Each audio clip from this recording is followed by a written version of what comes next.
We continue today, inshallah, talking about Ramadan. Today I'm going to take a bit more uh, halal and haram perspective, talking about the specifics of Ramadan itself and the specifics of fasting. Last week we spoke about how to approach Ramadan, on the Fadl Ramadan, on the benefits of Ramadan, etc. So today, inshallah, we'll start talking about a few things around fasting itself, in particular Ramadan. So let's start with we all know that Ramadan is one of the pillars of Islam. So Sayyidina Muhammad SAW says, narrated by Abu Hurairah, one of the companions, said that he heard from Muhammad SAW saying that whomever breaks a day of Ramadan, breaks his fasting of a day of Ramadan, without any excuse, Allah will not accept from him even if he fasts the entire year. Man Abu Hurairah من أفطر يوما من رمضان. Rafa means he's narrating from the Prophet. من أفطر يوما في من رمضان من غير عذر ولا مرض لم يقضه الظهر وإن صام. If you break one day without an excuse or without sickness, of course, it won't be enough to fast the entire year. That's the first thing. And the scholars have taught us that the Ramadan is one of the major sins. It's even more than drinking alcohol. It's even more than fornication. As how important Ramadan is as part of our religion. No different from prayer itself. So, how do we know? And this is something everyone speaks about every single year. And about how do we know when Ramadan starts? So Sayyidina Muhammad said the hadith, and this is narrated by Bukhari Muslim, so it's an authentic hadith. And again, narrated by the companion Abu Hurairah, he says, أن النبي قال, I'm going to say in Arabic, then I'll translate it. صوموا لرؤيته وافطروا لرؤيته فإن غم عليكم فأكملوا شعبان 30 يوما. So Abu Hurairah said, I heard from the Prophet Muhammad saying, fast by seeing the crescent of Ramadan and break your fast. That means the conclusion of Ramadan again by the looking at the crescent of the following month. So in alaikum, that means if it's cloudy, you can't see the moon. What do? Happens, especially in these countries. Happened as well as in Arabia. فأكملوا شعبان 30 يوما. So Sha'ban is the month, the Arabic month that we're in right now. Started today's the first day. Normally, Arabic months are 29 to 30 days. If you on the 29th, that's when they start looking at the crescent. They see it, you fast. You can't see it, you continue 30 days. 30 days, khalas. There's no 31 days, there's no 30 days, 32 days in the Arabic month. It doesn't happen. It's either 29, you finish 30, and then you start immediately Ramadan. Now, when it was in Medina, it was easy. Just one city, even Mecca, Medina. There's no difference, no big difference. So the scholars, and let's start by saying that the majority of the scholars had looked at the hadith and said the order from the prophets is general. So it doesn't matter where you see it, everyone in this Muslim nation is one nation. And this promotes us being one people, not separate people.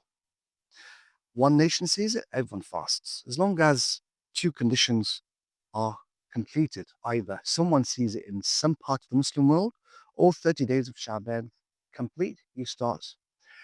In all fairness, some scholars have said, actually, no, there's some companions that insisted on fasting each country on its own, especially after the Muslim opened multiple countries in the world, like Persia, like Egypt, and so on. The bottom line is it's nothing to argue about. We should not be arguing about this. There are more important issues a Muslim has to adhere to than to waste time on arguing he's right and he's wrong. All that matters in us in this country is simple. We are all in one country, we're all in England. We fast together. It makes no sense, absolutely no sense whatsoever, that one mosque fasts today, the other mosques fast tomorrow. No, that's wrong. It's guaranteed wrong. But in different countries, so between England and Japan, okay, fine. They can take another opinion if they want to. in the same country or in the same city. No, you either see it or you count the days. It's very simple. We all know the days together. We all know that today's the first of Sha'ban. No one disagrees in throughout the whole of Reading or the whole of UK. Okay, that's the first thing. The second thing is, so what are the pillars of fasting? Fasting has just two main pillars. The first pillar is the niyyah, the intention.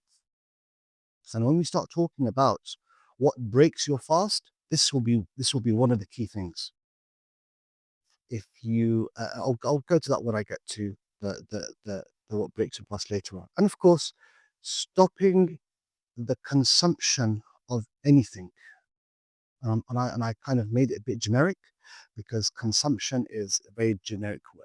Anything that that feeds you or fills your thirst, then that will break the fast. You have to stop from the start, from the sunrise or the Fajr, all the way to sunset.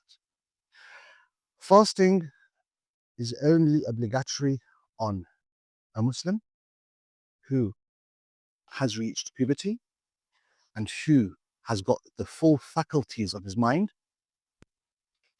who's healthy, who is living, not traveling. It's not on the female whom is on her monthly period or who's nufaset. Nufaset is the bleeding that happens when a lady gives birth to a child. So, fasting is not obligatory or accepted from a non-Muslim, from a child. Doesn't mean that you don't train the child. You can train him, but you don't have to. So if a 6-year-old or something, he's fasting and it's summer and it's like 19 hours and he goes and grabs a bar of chocolate and eats it. No, don't shout at him. It's fine. It's good that he fasted 5-6 hours. Good. Maybe next year or tomorrow he'll do better. It's to train the children.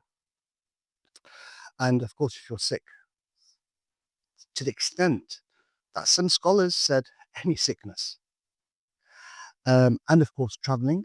Of course, now the majority of the scholars, of course, said that it's the sickness that prevents you from fasting, or a sickness that if you fast, it will be exacerbated by the fasting.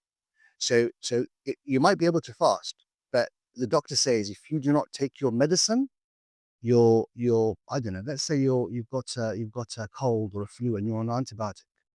No, you don't break your antibiotic. You carry on with the antibiotics 3 times a day, as long as. So if you're in doubt, go and ask a Muslim doctor.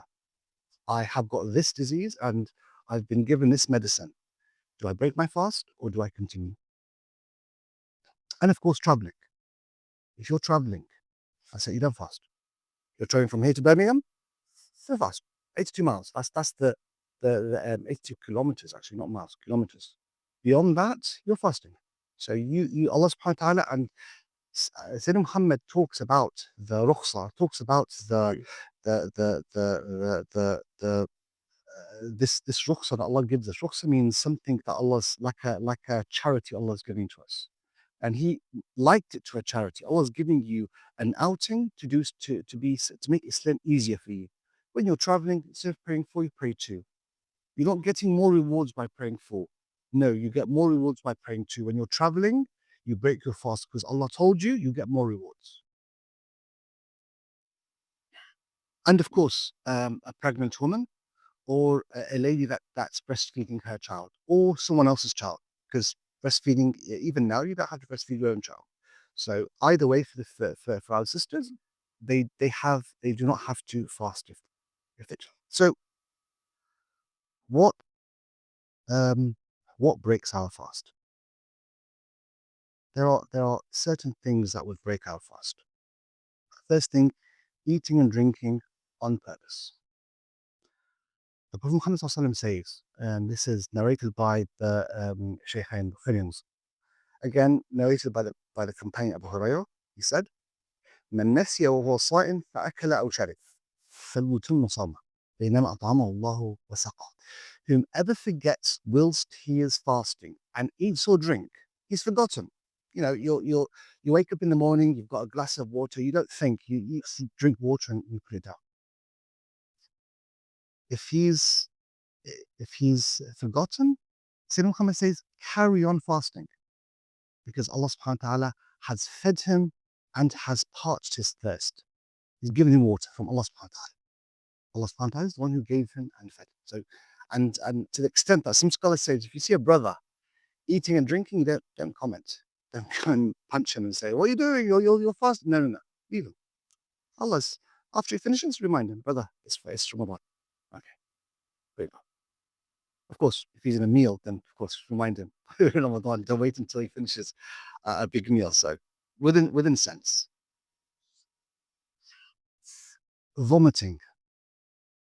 If it's on purpose, it breaks your fast. Some people would put their hands in to vomit. I have no idea why anyone would do that, but if it's done on purpose, or if you've eaten something, you know that, oh, well, eaten. If you're in a position inhaling something, you know it's going to cause you to vomit, don't do that. So vomiting on purpose would break your fast. Vomiting unintentionally, so you're just walking and someone punched you, or you felt a bit sick or vertigo or something, and you just vomited, it's fine.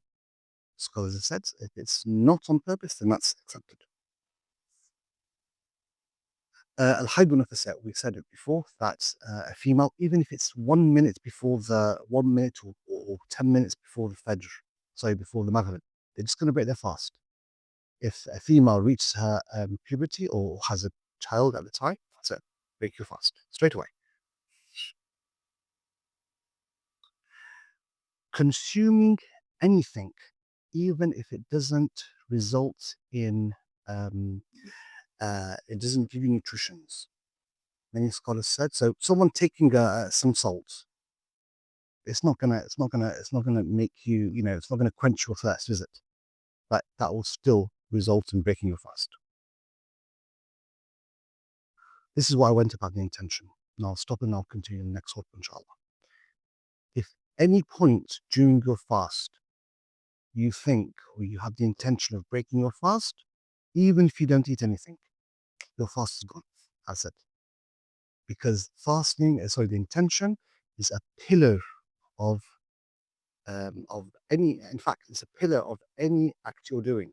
So if you're praying the dhuhr right now, Jummah together, and as you're praying, he said, you know what, I'm going to pray the Asr instead, mid-prayer. That's it. Your whole prayer is gone. Your intention's completely changed. You have to take that outside, start the prayer again, and start again. So in Ramadan, of course, you can't restart again. You have to redo the prayer. And of course, any intimate relations with your wife, that breaks your fast. But everything before that, everything with exception of the intimate relation with your wife or with your husband, if it's a female, you just repeat the day. So after Ramadan, I was sick for 3-4 days for my course of antibiotic or something. Then after Ramadan, you fast 4-5 days. Not a problem at all. This one, if you have an intimate relation with your wife or your wife with her husband, that's not enough. You have to do something called kafara. Kafara is like a penance, and a penance, one of them is no longer relevant, which is freeing a slave. It's one of the avenues of freeing slavery. The other two that are relevant right now is fasting 2 months after each other. So 60 consecutive days, not one day today, another day in 3 weeks' time. No. 60 days after each other. If you're unable to, because you're sick or something, that's the only reason you wouldn't be able to if you're sick. If you're unable to, then you have to feed 60 people. 60 people of what you normally eat. Ask Allah forgiveness. May Allah forgive you and I. Alhamdulillah wa kafa wa salatan wa salaman ala abdi alladhi istafa. Alhamdulillah. Always we thank Allah for everything He blessed us with and He gave us. And we always give salat and salam on the Prophet Muhammad. So, what are the etiquette of praying? What's good to do, for fasting? What is it good to do to fast? These are sunan, and these are good things you should be doing. Prophet ﷺ encouraged us to do it. The first thing is suhoor. From the companion Sayyidina Anas bin Malik, he said that Annabi Sallallahu Alaihi Wasallam saharu فَإِنَّ فِي السُّحُورِ بركة. Have suhoor because there's blessing in suhoor. Suhoor is any meal you have. It doesn't have to be a big meal. Just drink of water, a few dates, a sandwich, from the middle of the night all the way up until the adhan of the Fajr. It's not 10 minutes before the Fajr. It's not 5 minutes before the Fajr until the adhan. So let's say the Fajr is 6:04, for instance. You can eat all the way up until 6:04 until you hear that. Of course, give a few seconds so you don't. You're not chewing. And if you hear the muadhin, that's it. That's when you stop eating. Ta'jil al-fitr, breaking your fast quickly. It is the sunnah of the Prophet Muhammad Sallallahu Alaihi Wasallam is that when you break your fast, you do it immediately. You don't wait until you do dua. You don't wait. And I know we all do that mistake. The dua during Ramadan, especially at the time of breaking your fast, is the closest you are to Allah subhanahu wa ta'ala. It's the most time that Allah subhanahu wa ta'ala will answer your dua. If you want to ask something, that's the time. Just before the azan, before the Maghrib azan, that's when you ask Allah. You want anything you want, that's the time. Throughout all the day, of course, but this is like the best time. Yet, when you hear the adhan, break it straight away. Glass of water, some dates, whatever you want, just anything that would break your fast. Then you can pray or do dua or do whatever you want to do, and then after you pray, you can then have your meal. And there's a hadith from Muhammad Sallallahu says, again narrated by Bukhari and Muslim, and لا يزال أمتي على خير ما عجلوا ما عجلوا الفطر. That means the people are always in a good position as long as they break their fast quickly. We said about the supplication asking Allah subhanahu wa ta'ala, and that the Prophet Muhammad said, إن للصائم دعوة عند إن للصائم عند فطره دعوة ما ترد.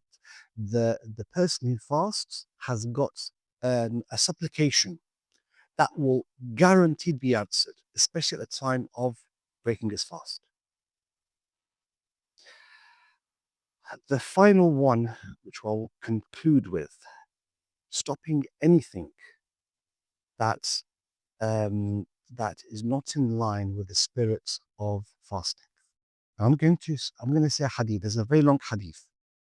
I'm going to say it Arabic very quickly, and then I'm going to translate. عن أبي هريرة أن الرسول صلى الله عليه وسلم قال قال الله عز وجل كل عمل ابن آدم له إلا الصيام فإنه لي وأنا أجزي به والصيام جنة فإذا كان صوم أحدكم فلا يرفث ولا يصخب ولا يجهل فإن شاتمه أحد أو قاتله فليقل إني صائم والذي نفس محمد بيده لخلوف فم الصائم أطيب عند الله يوم القيامة من ريح المسك وللصائم فرحتان إذا أفطر فرح بفطره وإذا لقي ربه فرح بصومه. Abu Hurairah narrates in the Prophet Muhammad that the Prophet said, Allah has said, this is the Prophet speaking, Allah has said, every action, every deed that a human provides is for himself. And the guaranteed and the reward is known. Except fasting. It's for me, Allah's talking, it's for him, subhanahu wa ta'ala, and I will reward my slave for that, or my worshipper for that.